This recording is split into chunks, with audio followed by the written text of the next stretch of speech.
This is the Daily Blast from the New Republic, produced and presented by the DSR Network. I'm your host, Greg Sargent.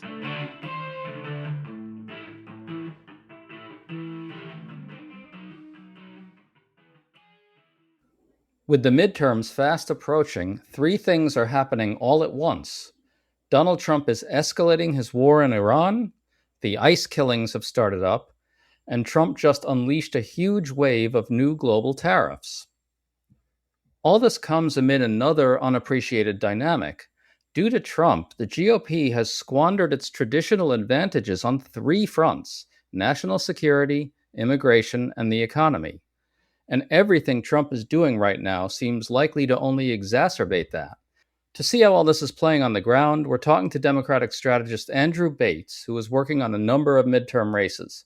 Andrew, good to have you on. Thank you for having me, Greg.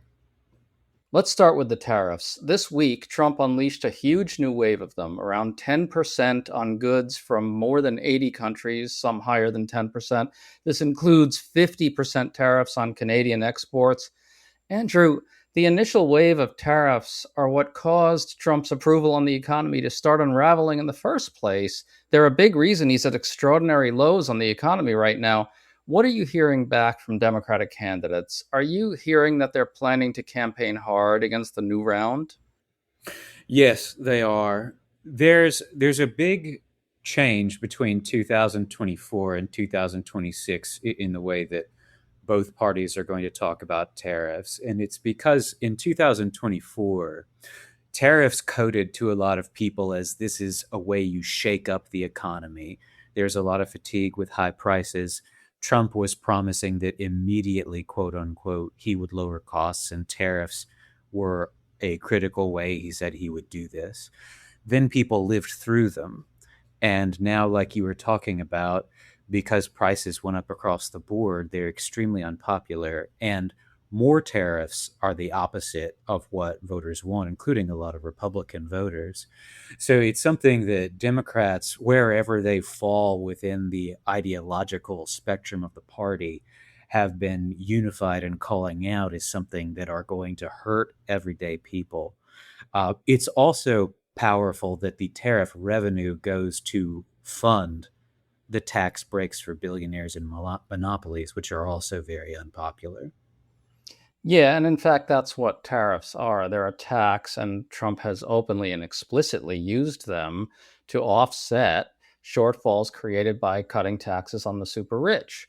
Now, I want to talk about your point about tariffs kind of coding as shaking up the economy. Trump was sort of seen as this, figure who gets stuff done, who can kind of stride out onto the global stage and grab it by the collar kind of and shake it all up.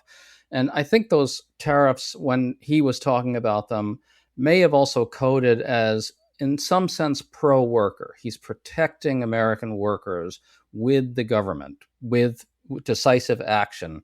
And one of the big civic success stories, I think, that we've seen is that the American people learned what tariffs actually are. It's working people who are hurt the most. Manufacturing jobs are down as a consequence of the tariffs. And in 2024, Republicans were saying, this is how we bring manufacturing back. But now people have lived through the opposite. It's also been very painful for people in rural areas. If you are a farmer, the chances are that not only do you have to pay more for your needs to produce crops, because the materials that are used to make farming equipment like aluminum and steel cost more, right? Or the Iran war has caused gas prices and diesel prices to go up, and you need that as well. But at the same time, you're in this sandwich where your export customers are often choosing not to buy American products because of retaliation for the tariffs. And that's a huge hit to farming communities because over a fifth of American crops are usually exported. Republicans, in fact, are clearly worried about the new wave of tariffs. One ally of the White House told Politico that if it's not focused on affordability, it's not helpful. And he said the tariffs will be reflexively seen as a quote unquote bad thing by voters, meaning there's no way to really message about them. Another Republican told Politico this, quote, any conversation about tariffs, unless it's reducing them, is a bad conversation for Republicans, close quote. Overwhelmingly, the swing voters who chose Republicans in 2024 did so because they were promised inflation would go down and because they were promised this chaos and violence in the world would also be reduced.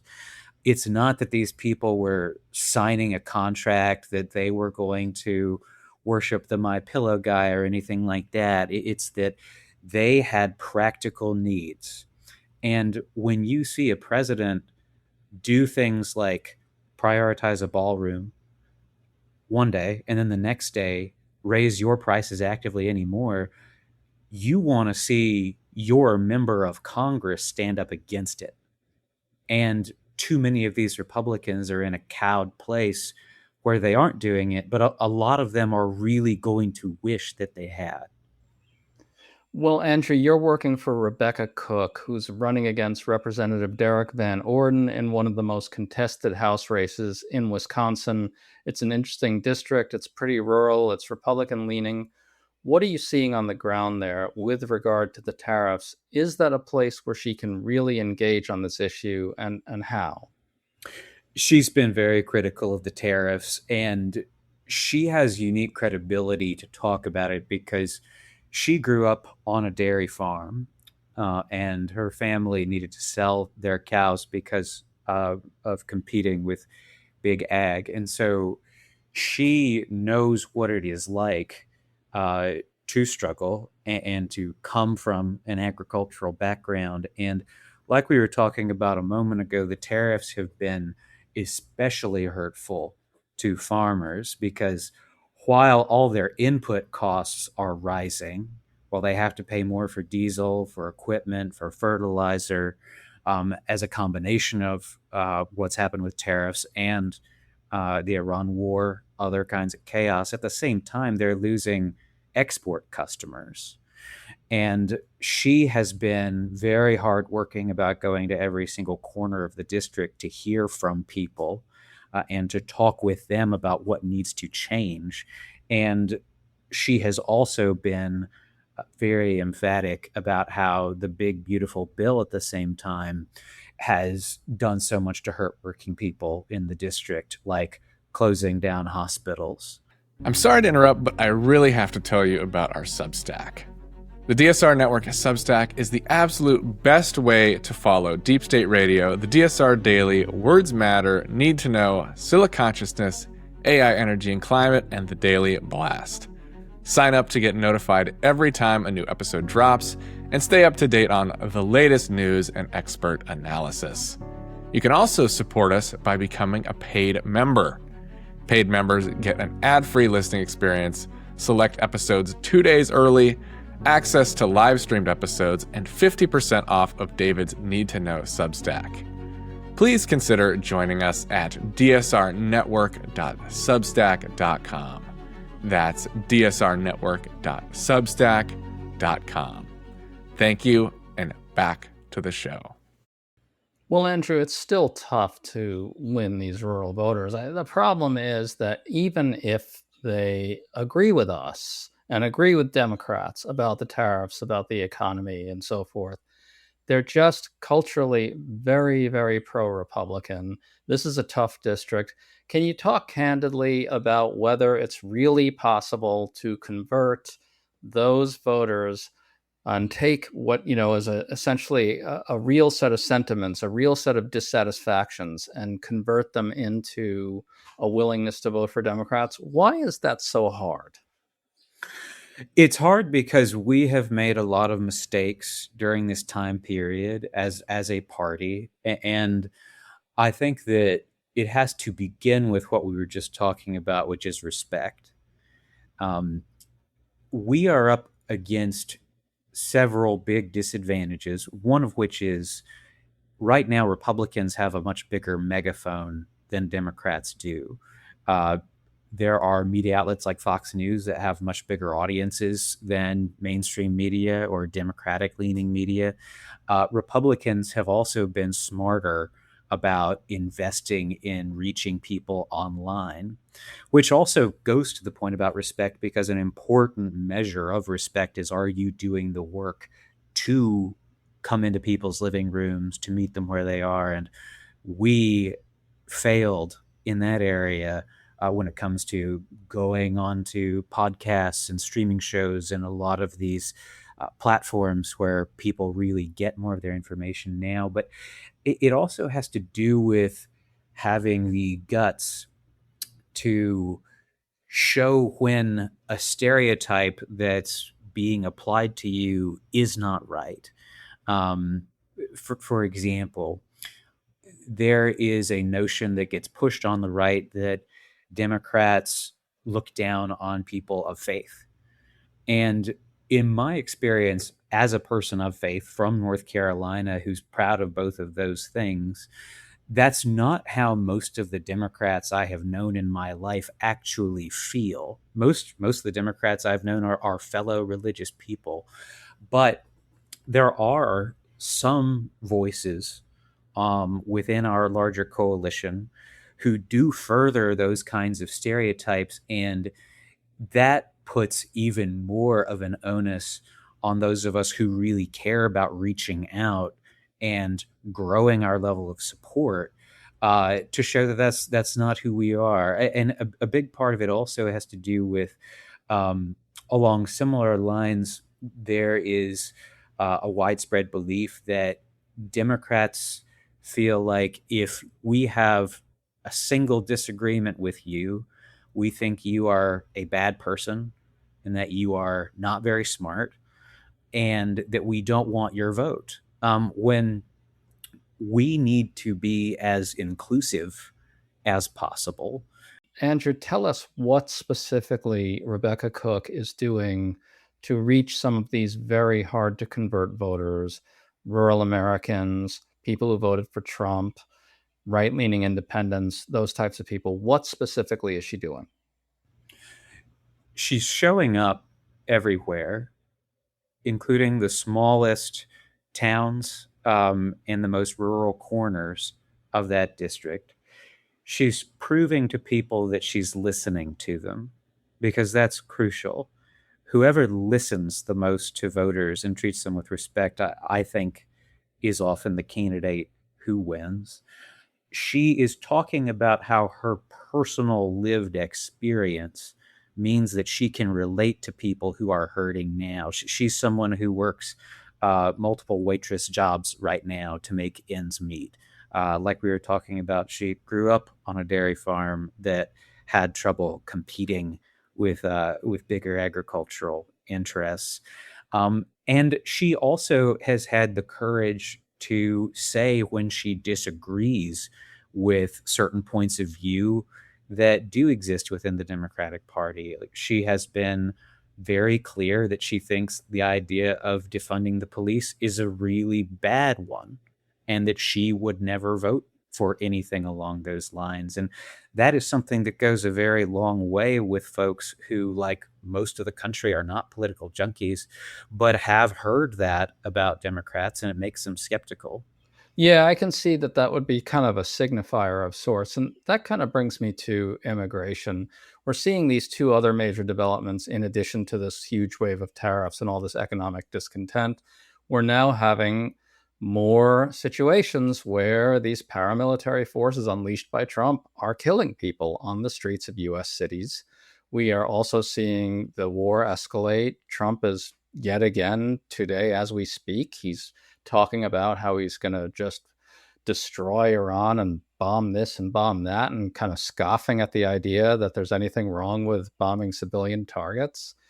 And so let me ask you this. I understand that defund the police is a good thing for someone like Rebecca Cook to condemn, but can she also essentially speak to real voter angst out there about ICE? There's got to be a way she can do that. Is she doing that? And is she condemning the war beyond just saying closing the Strait of Hormuz is hurting your pocketbook? Can she make a moral case on these other issues as well or not? Yes, she's doing that on both. And that has been the case with every Democrat that I'm working with, or that people close to me are working with. It's something that is often brought up proactively. Ending the war has been a major priority for her and for everybody else that I'm dealing with, for a lot of reasons. One is most of them agreed with Trump in 2024 when he said we should not go into new wars. I agreed with that too. Now he's pretending he never said it. And this week, Derek Van Orden and most Republicans in Congress voted to keep funding this war. It's costing lives, which is tragic, and it is raising costs even more on top of the tariffs and the tax cuts for the rich and everything else.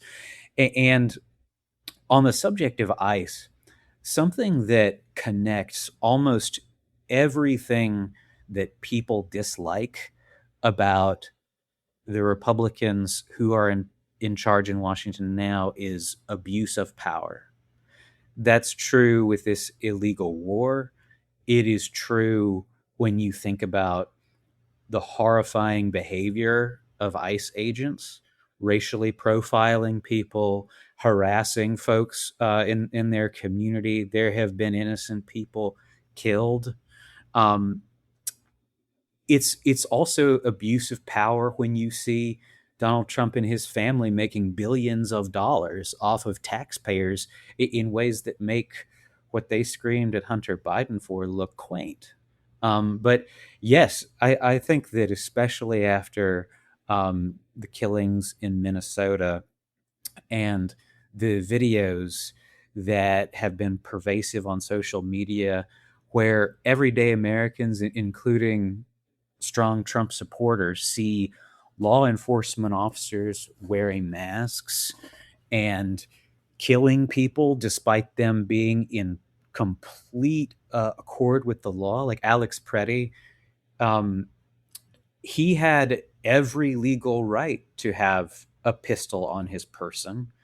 Everyone has seen multiple videos that show he was not reaching for it. Roy Cooper in North Carolina, I thought did a good job of calling out that his First Amendment and Second Amendment rights were violated. And I think that a lot of other Democrats have done the same. That's very shrewd. I want to pick up on that. He really made the case about ICE in a way that could appeal to a whole lot of voters that are not normally willing to listen to Democrats. That's pretty impressive stuff. I think there's a heavy 2006 feeling in the air as well. 2006, of course, was when, under George W. Bush, Democrats won back both chambers of Congress, the House and the Senate, in a pretty extraordinary victory. One of the things that ran through that election, that set of elections, was abuse of power. And similar to now, George Bush was abusing his power on multiple fronts. Now Donald Trump is. Are your candidates out there making a big argument to voters about how he's abusing his power on all these fronts?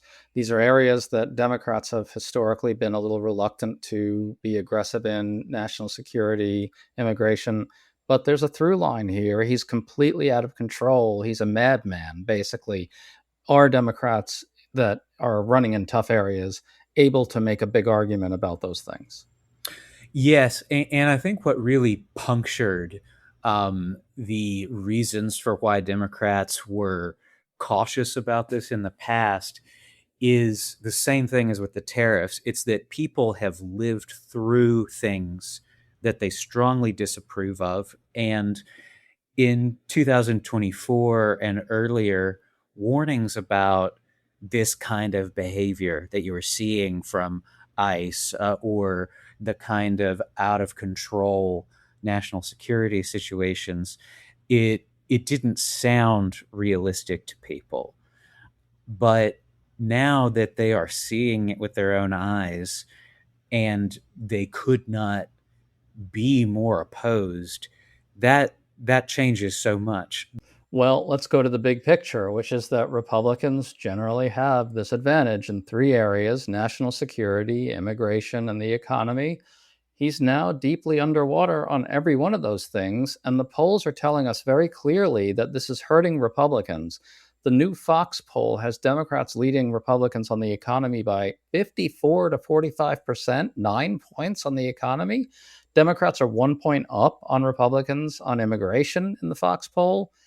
Then there's this new poll from Strength in Numbers and Verisight, which has Dems up on the economy over Republicans by 44 to 39. And this poll has Dems nearly at parity on immigration and up 5 points on foreign policy, 43 to 38. Finally, the Washington Post poll has approval of Trump on Iran at 29%.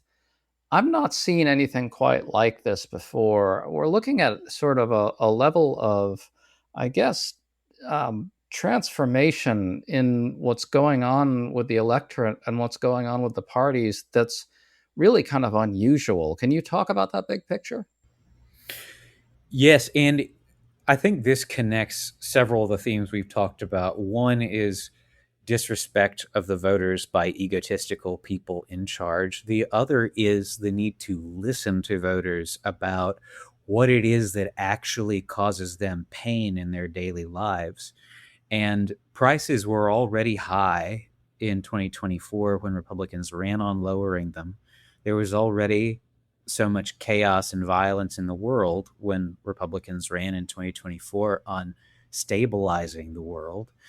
And now people have had to live through seeing this crowd abuse their power in ways that makes all the problems they voted to end worse. And you can't get away from it. You're reminded every single time you go to the grocery store or every time you need to put gas in your car. And you're offended when you see folks in Washington making billions of dollars personally off of you, talking about how one of their highest priorities is building a ballroom and that they don't think about everyday people's finances. That's a direct quote. And especially when your representative who's supposed to fight for your community's interests and for your interests is instead selling out to those people and becoming a more corrupt establishment than anything that has existed before in our lifetimes. That's the sort of thing that can bring about a sea change in public opinion. And it's why you are seeing the most anti-incumbent mood since at least 2006. Andrew Bates, thank you for all your candor. We really appreciate you coming on. Thanks so much. Thank you for having me.